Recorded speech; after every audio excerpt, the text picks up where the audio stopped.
taate haasa'u jirtu sauti jaama. Tiyyan baanu tarabbii tarabbii. Naadaa Rabbii ulaaw. rabbumaatu beeka haan hin Koy gaa. dhageenye gurra kiyyaanii. Koy. Hamzaa Sheekh Jaabir. Sagalee maamma bayaani tun.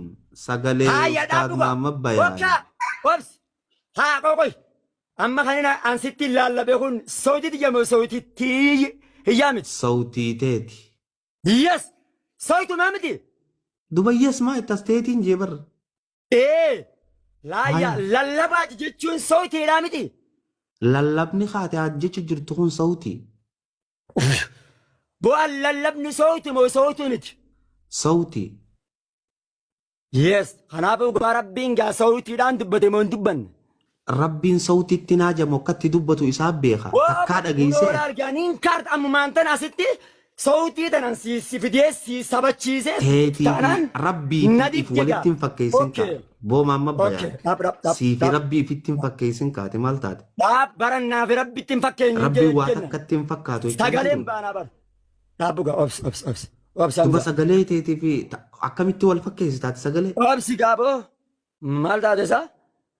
Haadhoy fakkeenyaaf man qaraa harfan namni qaree harfan jedhe namni qade min kitaabillaahi jedhe mire quraana rabbiirra akkasimi. Obboleessoo maa utaalta akka nama gartee lukkuu fi waan irra haasa'u jirtu irratti haasawi. Kunoo man qaraa harfan jecha ergamaa rabbiiti moo jecha ergamaa rabbiitii miti?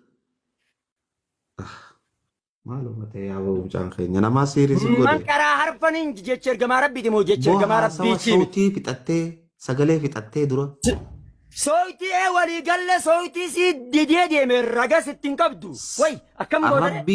Rabbiin akka keetitti lallabu haa. Ati nama. Bara akka kiyyetti lallabeen jenne. Wanni uloola argamaa laala akkuma kiyyetti hin lallabini malee garuu lallabee miti. Never. Maal taate? Ati bar. Jirta. Lallabbiin tin sautii miti.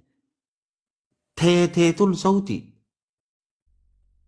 Bu'aa ammaan tana lallabbiin tun sagalee naan jechaa hin jirtu.